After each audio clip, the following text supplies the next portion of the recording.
Vamos a ver qué estrategias, ¿sí? Vamos a ver varias estrategias. La primera de ellas es dialogar con la sombra.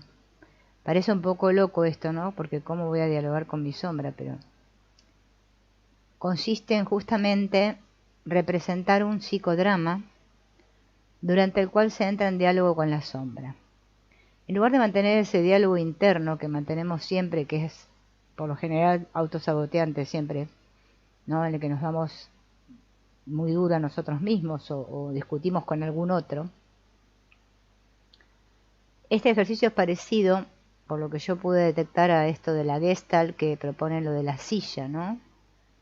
Donde se pone otra silla adelante y conversamos con ese otro con el cual estamos en conflicto. Primero hay que identificar a la persona que es objeto de la proyección de la sombra. Y luego uno la va a imaginar sentada en una silla frente a uno mismo para poder establecer un diálogo espontáneo con ella. Algunos prefieren escribir el intercambio de puntos de vista en un diario. Se puede hacer un diálogo escrito, ¿no? O sea, en lugar de sentarme con alguien, me imagino que lo tengo ahí y que le voy escribiendo y que el otro me responde y hacerlo todo por escrito, ¿no? Entonces uno mismo va alternando los papeles, cuando es uno mismo y cuando es el interlocutor imaginado. Y se va plasmando en la hoja todo esto. Lo importante es mantener el contacto con el otro para reconciliarse mutuamente en el curso de este diálogo improvisado. Y poco a poco se aprender a comprenderse el uno al otro hasta que se llega a concertar un acuerdo. El aspecto amenazante de la persona antipática se transforma en algo constructivo para uno mismo. Se termina el ejercicio adoptando la posición de un árbitro que viene a valorar el trabajo de reconciliación que se ha cumplido entre la persona y su sombra. O sea, después adoptaríamos el papel como el que concilia la cosa, ¿no? Ve si realmente hubo un acuerdo o no. Es un ejercicio que, bueno, se puede llegar a realizar, ¿no? Y al fin se agradece a sí mismo por haber favorecido la reconciliación de las partes contrarias. Segunda estrategia: personalizar la propia sombra y convertirla en una amiga, ¿sí? Ponerle un nombre a esa sombra y usarla de compañera, ¿no? De alguien que nos acompaña durante nuestra vigilia, ¿no? Cada día, para establecer un vínculo con ella, ¿no? La tercera estrategia sería encontrar en uno mismo el niño herido, ¿no? Que sería esto, lo del trabajo del niño interno, propuesto por tantos autores y que, bueno, nosotros hemos hecho un curso inclusive del niño interior. Hay que identificar en uno mismo la parte herida del niño interno que se ha intentado esconder y olvidar por siempre. Una vez que lo descubrimos, a este niño herido, con mucha compasión, ¿no? Vamos a elegir adoptarlo y cuidar de él, como si se tratase de un huérfano, ¿no? Un niño que no tiene padres. Lo esencial de casi todas las formas de terapia no consiste acaso en convertirse en un padre nutricio para sí mismo, ¿no? Esto de los padres que hemos tenido, ¿no? Siempre la tarea está en poder crear nuestros propios padres, unos padres que nos nutran, si es que no hemos tenido unos padres que lo hayan hecho. Es prácticamente imposible perdonar a alguien que refleja los aspectos negativos del propio ser.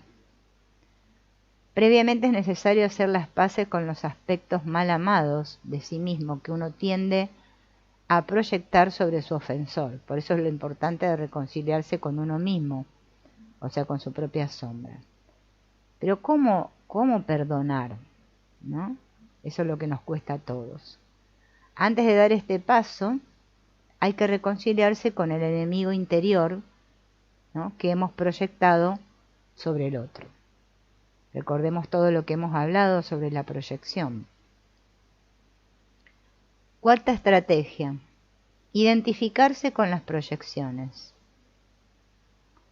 Si por ejemplo creemos sin razón objetiva que somos el blanco de ataques exteriores, no tendremos más que invertir la dirección de nuestra proyección.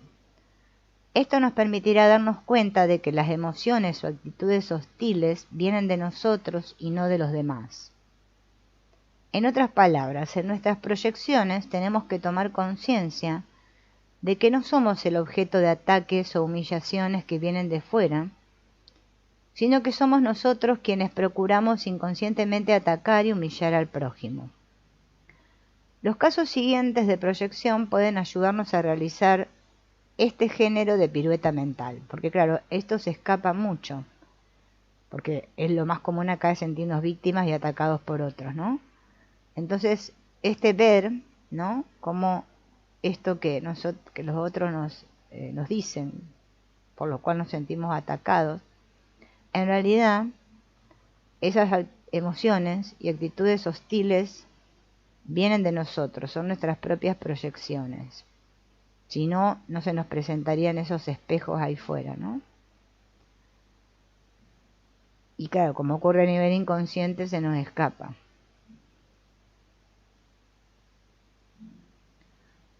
El cónyuge, demasiado blando, inclinado a culpar a su esposa y a decirse, mi mujer se muestra hostil conmigo, se dirá más bien, tengo una hostilidad latente hacia mi mujer, o sea, invierte la proyección.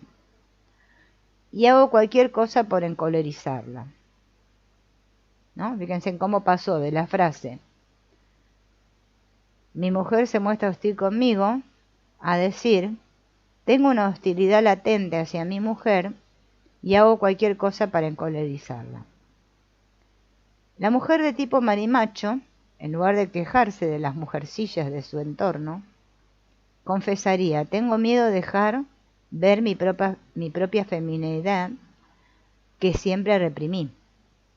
O sea, es como reconocer, ¿no?, eso que vemos proyectado en la sombra, o sea, en el otro, poder reconocer que viene de nosotros.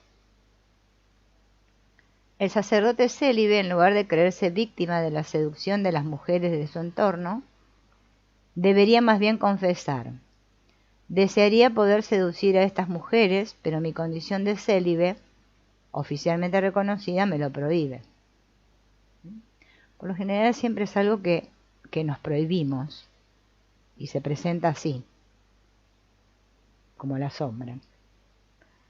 Para Ken Gilbert, el hecho de reconocerse responsable de las pulsiones de la sombra permite tomar posesión de ellas, en lugar de dejarse poseer por ellas. Pero para lograr este reequilibrio psíquico, recomienda dos reglas. La primera consiste en representar a la propia sombra, es decir, en identificarse lo más completamente posible con ella.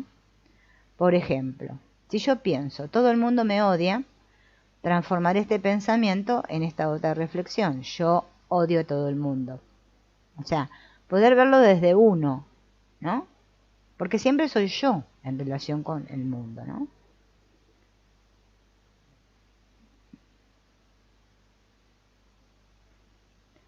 Su segunda recomendación, a quien haya representado a su sombra, es no obedecer los sentimientos o las palabras interiores que le mueven a cometer actos maliciosos.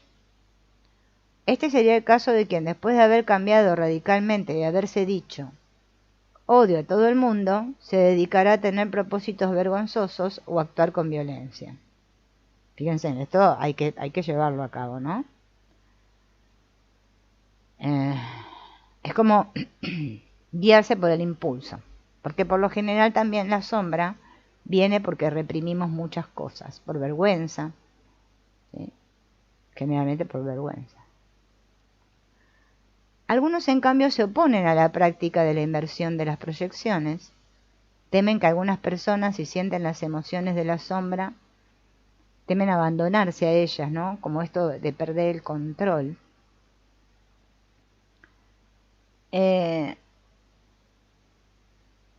Entonces, no tienen en cuenta, no, o sea, estas personas que tienen este miedo a perder el control o a poder hacer esto de identificarse con la proyección, es porque justamente no pueden distinguir entre lo que es sentir y consentir. Una cosa es justificarme, consentirme, y otra cosa es sentir lo que tenga que sentir, que es lo que a nosotros, generalmente a todos nos cuesta, ¿no? Quinta estrategia: tomar conciencia de la existencia en él de dos cualidades opuestas. Darnos cuenta que en realidad en nosotros, en todos nosotros, residen estos enemigos, ¿no? Estos opuestos, yo y el enemigo, el otro, ¿no?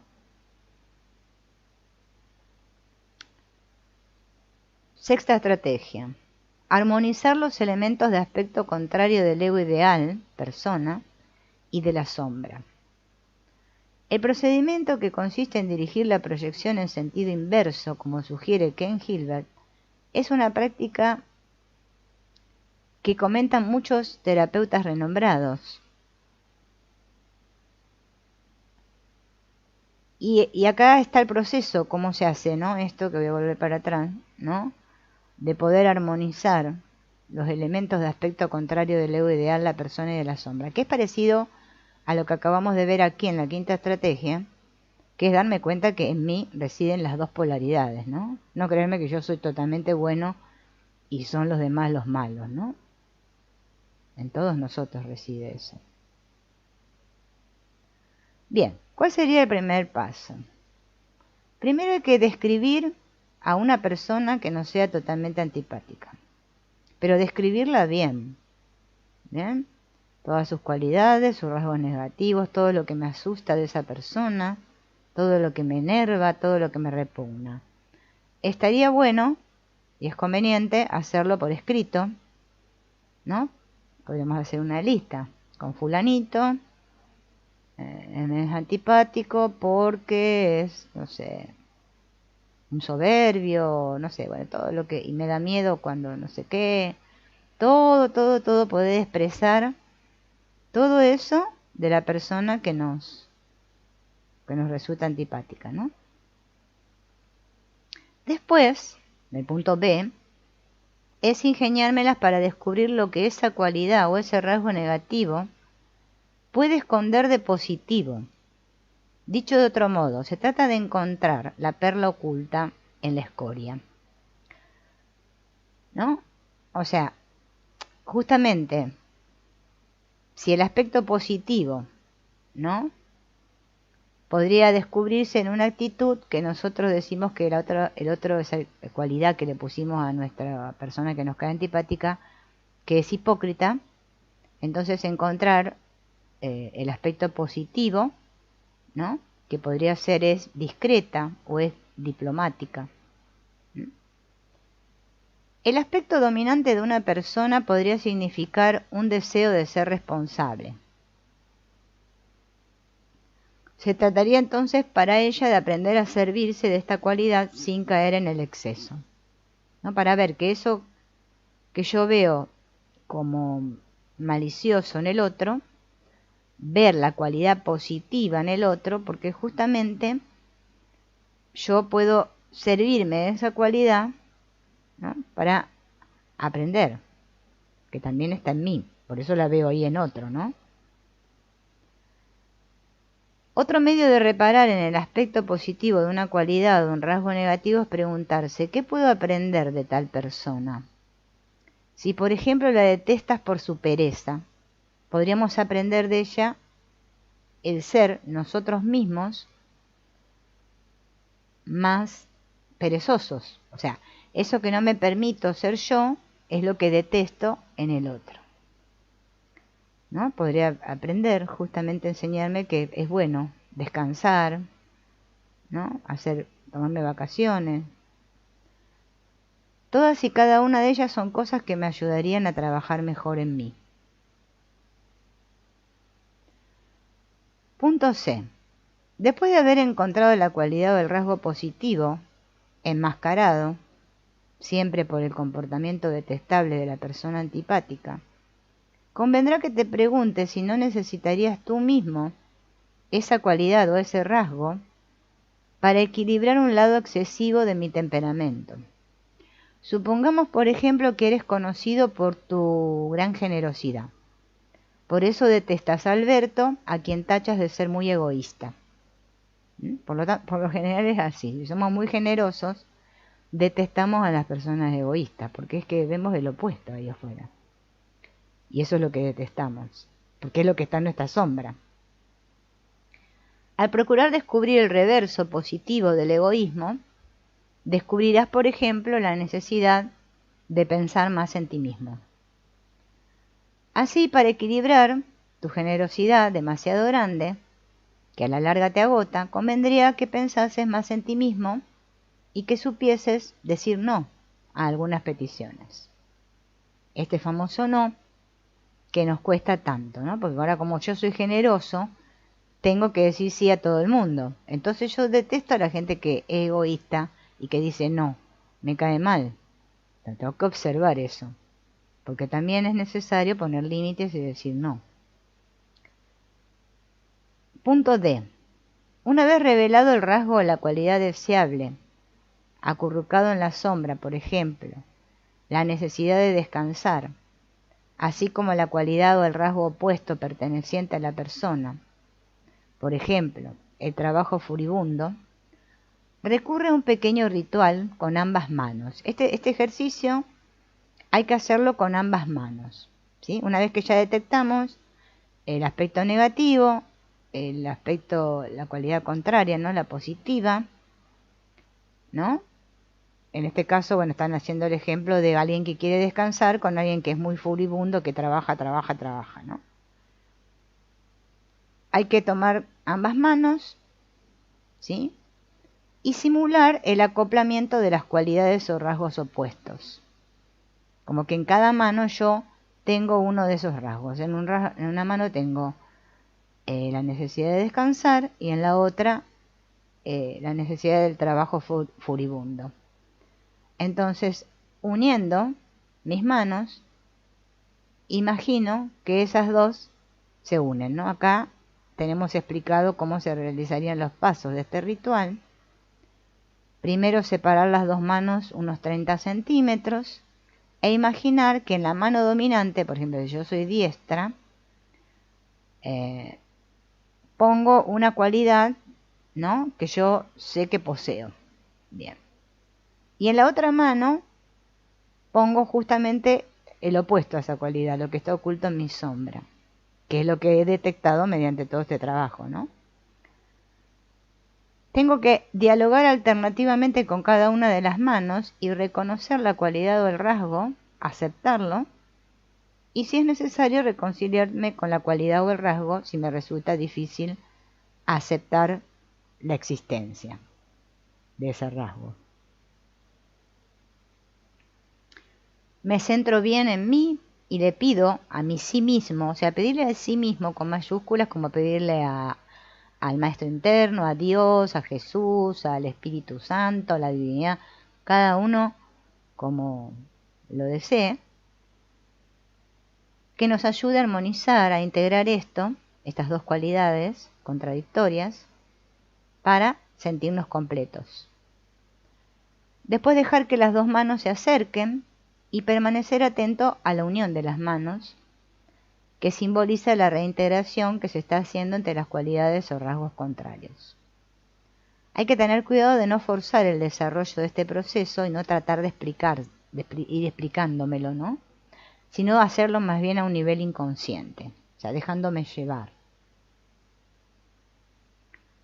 Después le pido a sí mismo otra vez que prosiga y termine la integración de las dos cualidades en los días o semanas y meses venideros, y finalmente dejar poco a poco el estado de concentración y tomar conciencia de los sonidos, los colores y los olores del medio ambiente.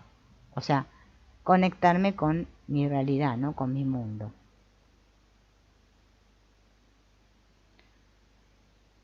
Hay una figura llamada el mandala, que justamente Carl Jung habló mucho sobre esta figura. Hay un libro donde Carl Jung habla sobre el mandala. Todos conocemos lo que es un mandala. Obviamente que es una figura que es simbólica, pero tiene la particularidad de tener justamente de ser circular y tener círculos concéntricos, ¿no? Los mandalas se encuentran por todas partes en el universo. Una célula es un mandala. En las plantas podemos ver, en la célula de las plantas, mandalas. En una nebulosa astral vemos mandalas, ¿no? Alrededor del punto central se ordena un conjunto de formas que representan diversos elementos. La figura del mandala expresa a la vez la unidad y la diversidad.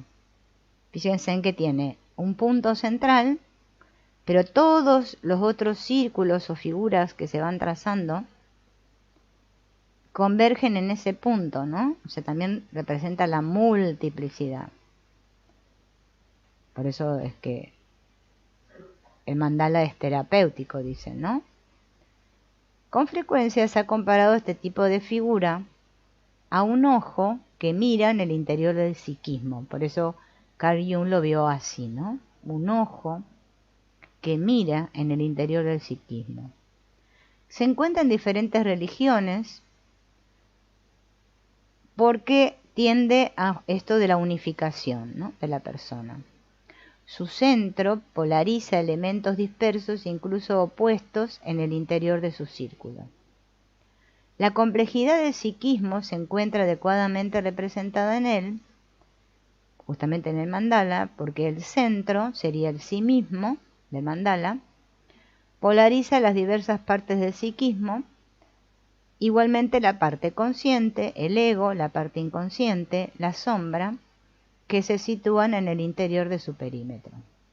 Por eso es que el mandala está considerado así, ¿no? Vieron que hay muchas personas que usan pintar mandalas como terapia, ¿no? Meditar sobre los mandalas, dibujarlos, conlleva una organización implícita de los elementos inconexos del material psíquico en torno al sí mismo. Esta es la razón por la que estas prácticas contribuyen a unificar la persona y a apaciguar de este modo las tensiones debidas a la fragmentación de la personalidad. La persona entera siente entonces que está curándose y recuperando su unidad interna. Cuando pintan los mandalas, o dibujan los mandalas, ¿no?, o meditan sobre un mandala también. No hay que confundir la sombra de la personalidad con el mal, porque también llega un momento que la demonizamos a la sombra, ¿no? Uno ha formado su sombra al rechazar un conjunto de sentimientos, cualidades, talentos, actitudes, que a su juicio eran inaceptables. Por su parte, el mal se define como la privación de un bien.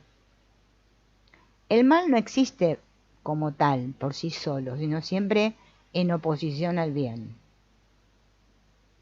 Lo que existe es un ser o un obrar deficiente, es decir, al que le falta una perfección que debería tener. El mal recibe diferentes nombres en función de las realidades a las que afecta. Habrá tantos males diversos como realidades afectadas. En la estética, por ejemplo, será la imperfección de una obra de arte. En la salud podemos llamar el mal a la enfermedad. En el plano político a un desorden social. En el plano moral, el mal designará a un obrar no conforme a su fin natural.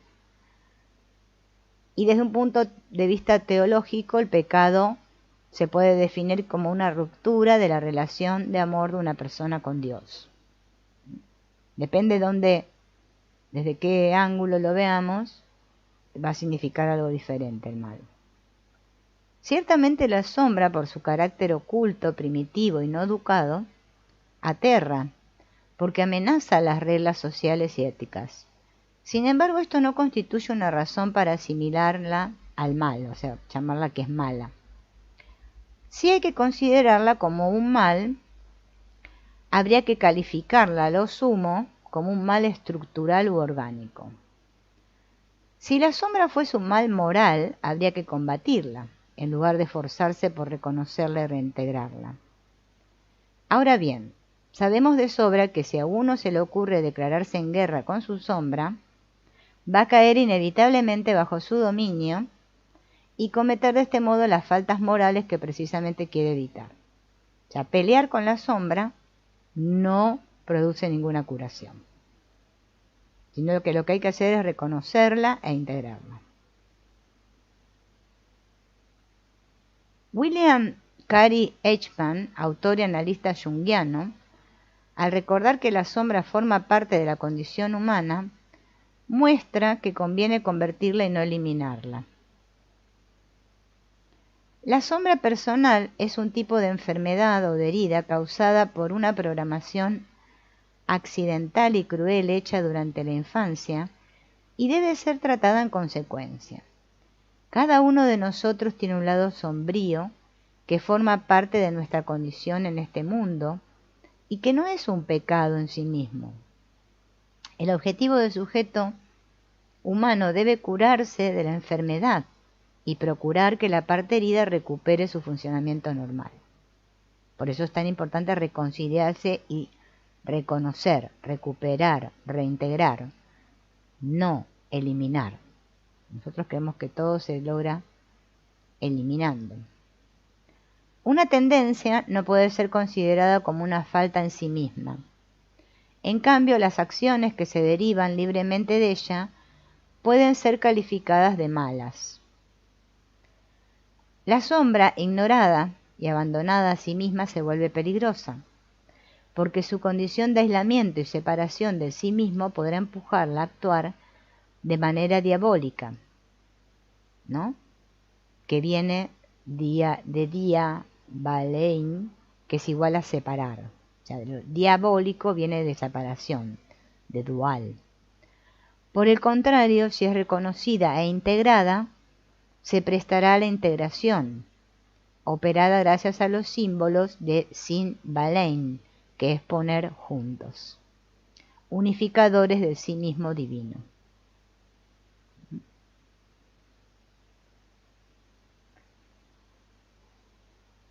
El trabajo sobre las sombras se opone a la búsqueda de la perfección moral. Esto no se trata con ser perfectos moralistas.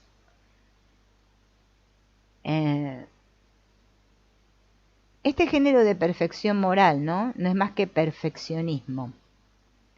Es decir, una perfección completamente exterior que no tiene en cuenta las aspiraciones profundas de la persona.